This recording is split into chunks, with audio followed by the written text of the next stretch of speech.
인천 스카이드 수험생 여러분 반갑습니다. 안재용 소장입니다. 정말 오래간만에 인사드립니다. 가끔 학원에 나오다가 아마 여러분들 수능 끝나고 나서부터는 계속해서 학원에 나오고 있습니다. 수능 잘 보셨습니까? 만족스럽게 보신 분들이 많지는 않을 겁니다. 제가 매년 여쭤보거든요. 잘 봤나요? 잘 봤니? 이렇게 여쭤보는데 잘 봤습니다 라고 얘기하시는 분들은 매년 없습니다. 쉽게 나와도 없고요. 어렵게 나오면 더더욱도 없습니다. 이게 왜냐하면 한 문항 차이로 저희가 항상 얘기할 때 물수능, 한 문항이 어렵게 나오면 불수능 이렇게 얘기하는데 올해 여러분들께서 응시하셨던 2016학년도 수능은요, 제 개인적인 생각에는 조금 변별력이 있게끔 나왔습니다. 가채점 다 하셨을 거고 가채점 결과는 다 알고 계실 겁니다. 아직까지도 본인이 혹시 가채점 안 해보셨다면 빨리 해보십시오. 잘 보셨든 못 보셨든 최종적인 결과는 12월 2일날 여러분들 손에 쥐어지는, 여러분들 또 재생들은 이렇게 온라인으로 들어오죠. 메일도 아마 받으실 겁니다. 성적표를 받지 않는 이상은 내 성적이 진짜 어느 정도인지는 이렇게 예측하기 조금 어렵습니다. 하지만 여러분들은 고3이 아니고 졸업생들이기 때문에 아마 기본적으로 크게 바뀌진 않을 겁니다. 그죠? 가채점 가지고 내가 과연 수능 이후에 실시되는 논술 전형, 면접 전형에 응시할 것이냐 하는 고민 있을 거고요. 또 내가 받은 원점수 가지고 어느 정도 대학에 지원이 가능한지 궁금하실 겁니다. 그리고 최종적으로 올해 2016학년도 정시에 혹시 조금 변동되는 게 있나요? 그러면 거기에 맞춰서 제가 어떻게 준비를 해야 될까요? 대비는 어떻게 해야 될까요? 궁금한 게 있을 겁니다. 그래서 오늘 이 시간에는요, 아마 간단하게 긴 시간은 아닙니다. 여러분들이 궁금해하시는 3가지 정도 이렇게 풀어서 쉽게 설명을 좀 드릴 겁니다. 혹시라도 오늘 보시는 내용 중에 나는 이 부분이 궁금한데 이 부분 얘기 안 해주셨어요, 조금 서운합니다 그러신 분들이 있으면 제가 항상 학원에 있기 때문에 학원에 오셔서 질문하시면 됩니다.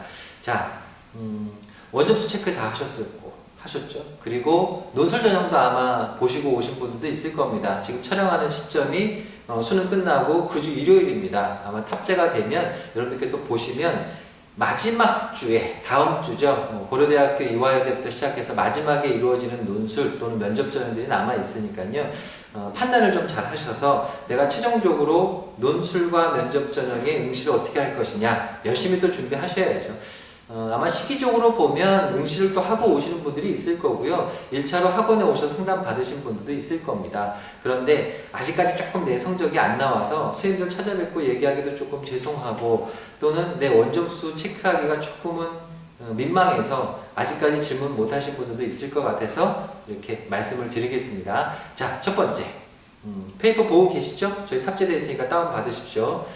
원점수 체크하시고 수능 이후에 실시되는 논술 전형에 응시해야 되느냐 하는 부분입니다. 또 논술 전형 말고요, 면접 전형도 있죠. 교과 전형 쓰신 분들도 있을 거고 학생부 종합 쓰신 분들도 있을 거고, 제 개인적인 생각에는요, 큰 차이만 없다면 보고 오십시오. 그런데 큰 차이는 과연 몇 점 정도일까요? 여러분들 등급컷 보셨죠? 한 문항 정도 영역별로, 예를 들어서 국어 3점짜리 하나 또는 2점짜리 하나, 수학 3점짜리나 4점짜리 하나, 영어 2점짜리나 3점짜리 하나, 탐구 2점짜리나 3점짜리 한 문항 정도 차이라면 무조건 보고 오십시오. 그게 낫습니다. 왜? 매년 보면 가채점 결과가요, 좀씩 틀려요. 그 틀리다는 얘기는 뭐냐면 여러분들의 가채점 결과가 틀린 경우도 있습니다. 그런데 결정적으로 각 입시 기관들이 발표한 자료가 틀리는 경우가 있어요.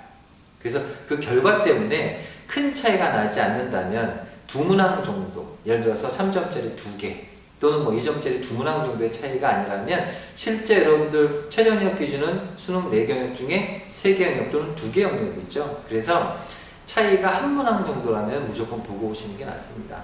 그리고 이런 경우도 있죠. 선생님, 저는 조금 커트라인이 부족한데 보고 올까요? 앞에서 말씀드렸습니다. 보고 오십시오. 한 문항 정도 차이라면. 그런데 선생님, 저 한 문항 정도가 높습니다. 최저영역 기준은 예를 들어서 2개 영역 합이 4, 3개 영역 합이 6입니다. 근데 맞춰보니까 돼요. 되는데 영역별로 보니까 조금 여유가 있어요. 국어 됐는데 등급컷 예상해 보니까 2점이 높아요. 수학 해봤더니 4점이 높아요. 선생님, 이럴 때는 어떻게 할까요? 자, 이럴 때는요, 여러분들 어떻게 판단하시냐 하면 내가 응시한 학과를 좀 판단하셔야 돼요. 예를 들어서 여러분들이 응시한 학과 자체가 중앙대학교 예를 들어 하나 들어볼까요? 중앙대학교에 문과학생이면 경영을 썼어요. 그런데 내 성적으로는 중앙대학교 지원은 가능해요. 근데 학과는 경영학과는 아니고요. 상경계열은 안 나오는데 인문학부 쪽은 나와요. 그럼 100% 보러 가셔야죠. 근데 반대로 내가 지원 가능한 성적대는 중앙대학교의 상위권 학과예요. 근데 응시한 학과는 하위권 학과입니다. 그럴 경우는 어떻게 할까요? 고민이죠. 자, 그런데 그런 경우에도 제 생각엔 보고 오는 게 좋다라고 말씀드립니다. 왜일까요? 앞에서 말씀드렸죠. 이게 커트라인이 조금 변동도 있고요. 여러분들이 가치점하게 좀 차이가 있기 때문에, 그리고 정시에서는 모집 인원이라는 게 있죠. 조금 차이가 있습니다. 그래서 같은 대학 안에서의 변동폭이 있다면 보고 오십시오. 근데 이런 경우는 있죠. 생각보다 너무 잘 봤어요. 내가 수시에 응시한 대학교가 예를 들어서 숭실대학교입니다. 그런데 가채점을 해보니 원점수가 무려 360점대가 넘어갔어요. 또는 350점이 넘어갔어요. 그래서 지원 가는 대학교가 중앙대학교나 경희대, 서울시대가 나와요. 그럼 당연히 보러 가지 마셔야죠. 큰 차이가 나지 않는다면, 한 문항 정도 차이라면 잘 보셨든 조금 부족하든 제 개인적인 생각으로는 응시하고 오시는 게 좋습니다. 되셨죠? 자, 그 다음에 두 번째, 원점수를 선생님 체크를 해봤는데 제가 정시에 지원 가능한 수준이 어느 정도인지 이게 제일 궁금합니다. 이렇게 물어보세요. 원점수 가지고 아마 기본적인 그 입시 기관들이 500점대, 480점대 표준점수까지 해서 100분이 360대 이렇게 나왔을 거예요. 그런데 지금은 아마 원점수에 대한 부분이 조금은 중요하죠. 이 부분이 조금 변동폭은 있으니까. 그래서 가치점만 놓고 판단한다면 내 원점수에 360점대는 어디, 370점대는 어디, 80점대는 어디, 조금 밑에 있는 330점대는 어디, 이 부분이 궁금하실 거예요. 그래서 아마 여러분들 지금 보고 계시는 자료에 보시면 상위권 대학교, 상위 한 11개 대학교까지 제가 분석을 해서 올려드렸습니다. 인문계열, 자연계열 올려드렸는데 그 밑에 있는 학교들이 좀 없죠. 그 부분은 학원에 오셔서 좀 질문하시면 돼요. 예를 들어 선생님 제가 보니까요 360점대까지 나와 있는데요, 제 개인적인 성적은 340점대입니다. 어디 지원하는 게 좋을까요? 이런 부분 하나 지금 뭐 자료에 없지만 말씀드린다면 서울권 소재 4년제 대학입니다. 서울권 소재 4년 대학 또는 뭐 인천 지역이기 때문에 인하대 정도 예를 들어볼까요? 인문계열 학생들 같은 경우에는 원점수 한 340점대 좀 넘어간다면 지원권이 나와요. 그리고 자연계 학생들이라면 한 330점 정도? 330점이 넘어간다면 지원 성적대가 나옵니다. 그래서 세부적으로 선생님 제가 제 원점수 맞춰서 어느 정도 지원 가능 성적대가 될까요 하는 부분은 진짜 여러분들 지금 보시는 자료에는 상위권 대학교까지는 해놨죠. 그런데 중하위권 대학교 궁금하신 거는요, 학원에서 다 말씀을 드릴 테니까요, 집에 있으시면 좀 심심하죠. 학원에 오세요. 네, 저하고 이렇게 얘기하시면 됩니다. 그래서 원점수, 내 원점수에 따라서 지원 가능 대학교가 어디냐 하는 부분도 아마 궁금하실 겁니다. 그 부분도 자료에 좀 넣어드렸고 궁금하신 부분은 여러분들 말씀드릴 겁니다. 자, 원점수에 대한 부분은 항상 저희가 말씀드리지만 정시 성적표가 나오고 실제 성적표가 나오고 나면요 좀 차이는 있어요. 왜 그럴까요? 가채점은요 가채점입니다. 그러다 보니까 같은 360점이라도 국영수를 잘 본 학생이 있고 탐구 성적이 높은 학생이 있어요. 특히 올해 그 탐구 같은 경우에 우리 인문계열 학생들은 사탐이 조금 차이가 크죠. 응시자 인원이 조금 적었던 동아시아부터 시작해서 일부 몇몇 과목은 굉장히 어려웠죠. 그런데 응시 인원 수가 좀 많았던 부분은 과목 같은 경우는 좀 쉬워서 만점자가 좀 많이 나오고 있습니다. 우리 과탐 같은 경우 예를 들까요? 우리 생명과학 같은 경우에 굉장히 어려웠죠. 원점수가 35점만 넘어가도 등급이 굉장히 높게 나옵니다. 표준이 높게 나오고. 그런데 밑으로 조금 내려가면요 성적대가 30점대만 걸려도 다른 과목 같은 경우는 점수가 훅 떨어져요. 표점도 떨어지고 등급도 떨어지고. 그래서 여러분들이 단순히 원점수 합으로만 계산하실 때에는 지금은 대학교 환산 점수, 무슨 영역별 반영 기준 이런 거 아직은 보지 마시고요. 아직은 보지 마시고 실제 내가 그냥 단순 합으로 어느 정도 지원 가능하냐 이것만 판단하시면 좋을 것 같습니다. 그래서 일부 학교, 중요 학교는 해놨고 중하위권 대학교 궁금하신 부분은 학원에서 저희가 판단해서 말씀을 좀 드리겠습니다. 자, 마지막 세 번째. 올해 정시가 좀 몇 가지가 바뀌었어요. 표준 점수를 반영했다가 100분위 반영하는 대학교도 몇몇은 있어요. 단 상위권 대학교는 없습니다. 저희가 정시 끝나게 되면 항상 그런 얘기를 하죠. 일부 입시 업체나 아니면 뭐 입시 전문가분들이 그런 얘기를 하세요. 표준 점수 반영가 유리하냐? 아니면 백분위 반영 대학교가 유리하냐? 그런데 여러분들 이렇게 보시면 상위권 대학교는 다 표점이에요. 그죠? 백분위 대학교가 거의 없죠.